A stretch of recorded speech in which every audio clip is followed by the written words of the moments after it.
تبارك الذي بيده الملك وهو على كل شيء قدير الذي خلق الموت والحياة ليبلوكم أيكم أحسن عملا وهو العزيز الغفور الذي خلق 7 سماوات طباقا ما ترى في خلق الرحمن من تفاوت فارجع البصر هل ترى من فطور ثم ارجع البصر كرتين ينقلب إليك البصر خاسئا وهو حسير ولقد زينا السماء الدنيا بمصابيح وجعلناها رجوما للشياطين وأعتدنا لهم عذاب السعير وللذين كفروا بربهم عذاب جهنم وبئس المصير إذا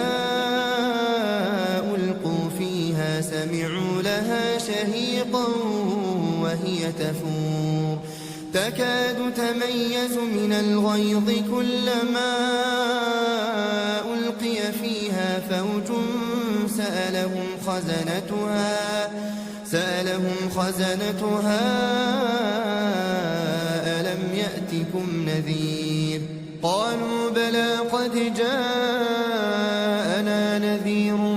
فكذبنا وقلنا ما نزل الله من شيء إن أنتم إلا في ضلال كبير وقالوا لو كنا نسمع أو نعقل ما كنا في أصحاب السعير فاعترفوا بذنبهم فسحقا لأصحاب السعير إن الذين يخشون ربهم بالغيب لهم مغفرة وأجر كبير وأسروا قولكم أو اجهروا به إنه عليم بذات الصدور ألا يعلم من خلق وهو اللطيف الخبير هو الذي جعل لكم الأرض ذلولا فامشوا في مناكبها وكلوا من رزقه وإليه النشور أأمنتم من في السماء أن يخسف بكم الأرض فإذا هي تمور أم أمنتم من في السماء أن يرسل عليكم حاصبا فستعلمون كيف نذير ولقد كذب الذين من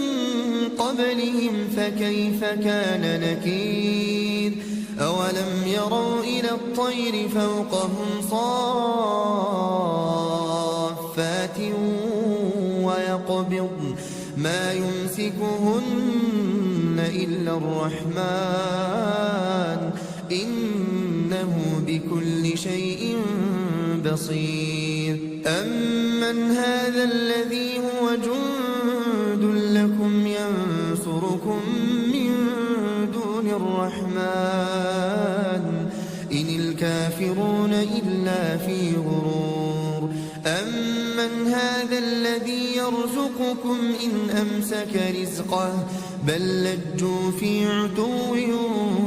ونفور أفمن يمشي مكبا على وجهه أهدى أمن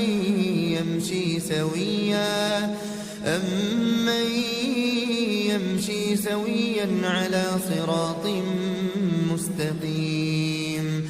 قل هو الذي أنشأكم وجعل لكم السمع والأبصار والأفئدة قليلا ما تشكرون قل هو الذي ذرأكم في الأرض وإليه تحشرون ويقولون متى هذا الوعد إن كنتم صادقين قل إنما العلم عند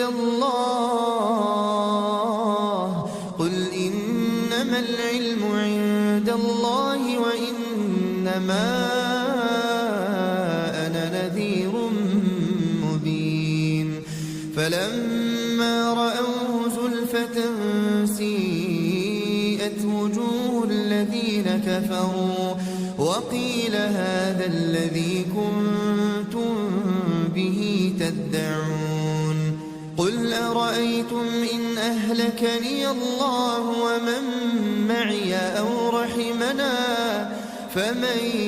يجير الكافرين من عذاب أليم قل هو الرحمن آمنا به وعليه توكلنا فستعلمون من هو في ضلال